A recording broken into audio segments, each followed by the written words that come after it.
लेव्य व्यवस्था की पुस्तक। ये बाइबल की तीसरी पुस्तक है और गुलामी से इजरायलियों के निर्गमन के ठीक बाद इस पुस्तक को क्रमांकित किया है। उस समय जब परमेश्वर उन्हें सीने पर्वत तक लाए थे और उन्होंने इजराइल को वाचा के संबंध में बंधने को कहा था, अब उन्होंने जल्दी ही विद्रोह किया और वाचा को तोड़ दिया था और परमेश्वर निवास स्थान के रूप में अपनी महिमामय उपस्थिति को इजराइल के बीच में लाना और वहां वास करना चाहते थे। लेकिन इजराइल के पाप ने इस संबंध को नुकसान पहुंचाया। पिछली पुस्तक निर्गमन के अंत में इजराइल के प्रतिनिधि के रूप में मूसा भी तंबू यानी परमेश्वर की उपस्थिति में प्रवेश नहीं कर सका। लेव्य व्यवस्था की पुस्तक की शुरुआत हमारी मूल समस्याओं को याद दिलाने से होती है। ये बताती है कि परमेश्वर ने मूसा को तंबू से बुलाया। तो सवाल ये है कि इजराइल अपने पाप और स्वार्थ के बावजूद पवित्र परमेश्वर से कैसे मेल कर सकता है। ये पुस्तक इसी बारे में है कि परमेश्वर किस प्रकार अनुग्रह करके पापी और भ्रष्ट लोगों के लिए अपनी पवित्र उपस्थिति में रहने का मार्ग प्रदान कर रहे हैं। अब एक क्षण रुकें और इस महत्वपूर्ण विचार को गहराई से जानें कि परमेश्वर पवित्र है। ये इस पुस्तक को समझने के लिए जरूरी है। पवित्र शब्द का अर्थ है अलग किया गया या अद्वितीय, और बाइबल में परमेश्वर जीवन के निर्माता और रचयिता के रूप में अपनी अद्वितीय भूमिका के कारण सब अन्य चीजों से अलग है। यदि इसलिए परमेश्वर पवित्र है तो उनके आसपास का स्थान भी पवित्र है। वो उनकी भलाई, उनके जीवन, उनकी शुद्धता और न्याय से परिपूर्ण है। इसलिए यदि अन्यायपूर्ण और पापी इजराइल परमेश्वर की पवित्र उपस्थिति में रहना चाहता है तो उन्हें भी पवित्र होने की आवश्यकता है। उनके पाप को संबोधित करना होगा। अतः ये है लेव्य व्यवस्था की पुस्तक। इस पुस्तक की रचना बड़े सुव्यवस्थित रूप से की गई है। ये ऐसे 3 मुख्य तरीके बताती है जिनसे परमेश्वर इजराइल की अपनी उपस्थिति में रहने में सहायता करते हैं। बाहरी भागों में उन विधियों के विवरण हैं जिनका पालन इजराइल को परमेश्वर की पवित्र उपस्थिति में करना था। इसके बाद भीतरी भागों में इजराइल के याजकों की भूमिका पर ध्यान केंद्रित करता है, जो परमेश्वर और इजराइल के बीच मध्यस्थ हैं, और उसके अंदर 2 समतुल्य भाग हैं जो इजराइल की शुद्धता पर केंद्रित हैं। और फिर पुस्तक के केंद्र में प्रायश्चित का दिन एक महत्वपूर्ण विधि है जो पूरी किताब को एक साथ लाता है। पुस्तक संक्षिप्त भाग के साथ समाप्त होती है जहां मूसा इजराइल से वाचा के प्रति वफादार रहने को कहता है। आइए पुस्तक की गहराई में जाएं। पहला भाग 5 मुख्य प्रकार के विधि बलिदानों को बताता है जिन्हें इजराइल को करना था। इनमें से 2 ऐसे थे जहां इजरायली उन प्रतीकात्मक वस्तुओं को परमेश्वर के लिए भेंट चढ़ाकर उसका धन्यवाद कर सकते थे जो परमेश्वर ने उन्हें दिए थे। 3 अन्य बलिदान परमेश्वर से माफी मांगने के अलग अलग तरीके थे। यहाँ कोई भी इजरायली ये स्वीकार करते हुए किसी पशु का लहू चढ़ाता था कि उसके पाप से परमेश्वर के भले संसार में और बुराई और मृत्यु फैली है। लेकिन परमेश्वर उस व्यक्ति को नाश करने की बजाय निश्चय ही उसे माफ करना चाहते हैं, और इसलिए ये पशु प्रतीकात्मक रूप से उनके बदले मर जाता है और प्रायश्चित होता है, अर्थात वो उनके पापों को ढांप लेता है। और इसलिए इन विधियों के द्वारा इजरायलियों को लगातार परमेश्वर का अनुग्रह और उनका न्याय याद दिलाया जाता है, तथा साथ ही इजरायलियों और उनकी बुराई और उसके परिणामों को गंभीरता भी स्मरण कराई जाती है। विधियों के दूसरे समूह में इजराइल के 7 वार्षिक उत्सव शामिल हैं, और इनमें से हर एक कहानी के एक अलग हिस्से को नई तरह से बताता है कि कैसे परमेश्वर ने उन्हें मिस्र की गुलामी से छुड़ाया और कैसे जंगल से होते हुए वादा किए हुए देश में लाए।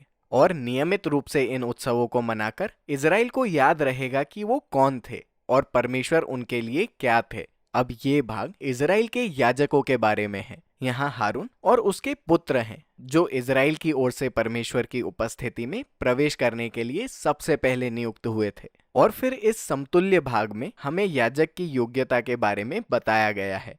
याजकों को नैतिक मूल्यों और विविध पवित्रता के उच्चतम स्तर के लिए बुलाया गया है, क्योंकि वो परमेश्वर के सामने लोगों का प्रतिनिधित्व करते हैं और साथ ही लोगों के समक्ष परमेश्वर का भी प्रतिनिधित्व करते हैं। पहले भाग में हम देखते हैं कि याजकों की पवित्रता इतनी अधिक मायने क्यों रखती है। हारून के परिवार की नियुक्ति के तुरंत बाद उसके 2 पुत्र सीधे परमेश्वर की उपस्थिति में जाते हैं और खुल्लम खुल्ला नियमों का उल्लंघन करते हैं, और इसलिए वो परमेश्वर की पवित्रता से उसी समय भस्म हो जाते हैं।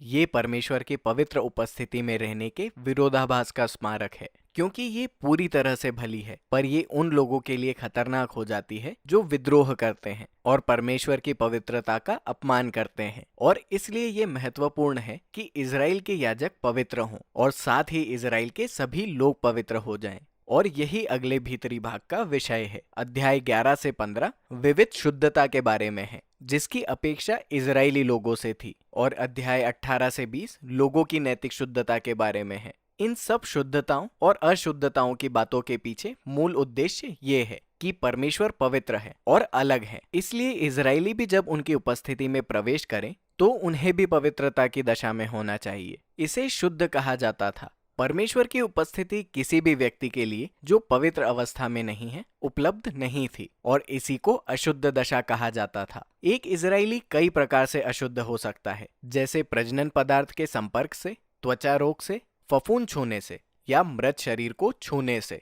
अब इजरायली लोगों के लिए ये सब मृत्यु यानी जीवन की हानि से जुड़े थे, जो हमें इन सभी विचारों के मूल चिन्ह की ओर ले जाता है। कहें तो जब तुम किसी मृत को छूते हो तो अशुद्ध हो जाते हो, और मृत्यु परमेश्वर की पवित्रता के विपरीत है, क्योंकि परमेश्वर का सार जीवन है। अब ये वास्तव में महत्वपूर्ण है। सिर्फ अशुद्ध होना पापपूर्ण या गलत नहीं था। इस तरह की चीजों को छूना रोजमर्रा की जिंदगी का एक हिस्सा था, और अशुद्धता एक अस्थायी दशा थी। ये सिर्फ 1 या 2 सप्ताह तक चलता था और फिर खत्म हो जाता था। गलत या पापपूर्ण ये था कि देह में मृत्यु और अशुद्धता के इन चिन्हों को लेकर परमेश्वर की उपस्थिति में आना। ऐसा मत करो। अब अशुद्ध होने का आखिरी तरीका कुछ पशुओं के मांस को खाने से था, और इस भाग में कोशेर या खाने पीने के नियम मिलते हैं। अब इस विषय में कई विचार हैं कि कुछ पशुओं को अशुद्ध और वर्जित क्यों समझा जाता था, स्वच्छता को बढ़ावा देने के लिए या सांस्कृतिक प्रतिबंधों से बचने के लिए।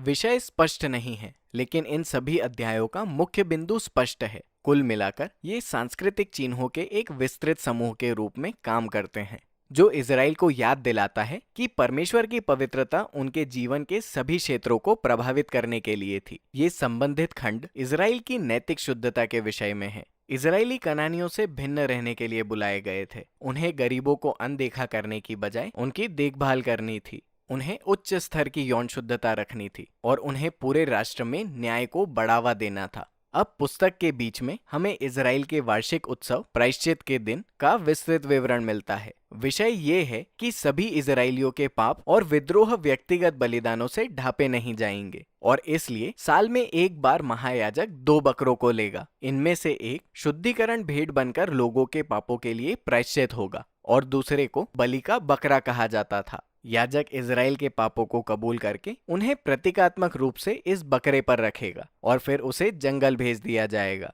फिर से ये परमेश्वर का अपने लोगों पर से पाप और उसके परिणामों को हटाने का सशक्त चित्रण प्रदान करते हैं, ताकि परमेश्वर अपने लोगों के साथ मेल से रह सके। ये पुस्तक मूसा द्वारा इजराइल को वाचा की सभी शर्तों के प्रति वफादार रहने के आह्वान के साथ समाप्त हो जाती है। वो शांति और बहुतायत के आशीष का वर्णन करता है, जो इजराइल द्वारा इन सभी नियमों का पालन करने के परिणाम स्वरूप प्राप्त होगी। वो उन्हें चेतावनी भी देता है कि यदि वो विश्वासघाती और परमेश्वर की पवित्रता का अपमान करते हैं तो ये विनाशक होगा और अब्राहम से वादा किए गए देश से उनके निकाले जाने का कारण होगा। अब यदि आप देखना चाहते हैं कि कैसे लेव्य व्यवस्था बड़ी कहानी में योग्य बैठता है, तो बाइबल की अगली पुस्तक गिनती के पहले वाक्य को देखना होगा, जो परमेश्वर द्वारा तंबू में मूसा से बात करने से शुरू होती है। तो हम देख सकते हैं कि मूसा अब इजराइल की ओर से परमेश्वर की उपस्थिति में प्रवेश करने में सक्षम है। लेव्य व्यवस्था की पुस्तक ने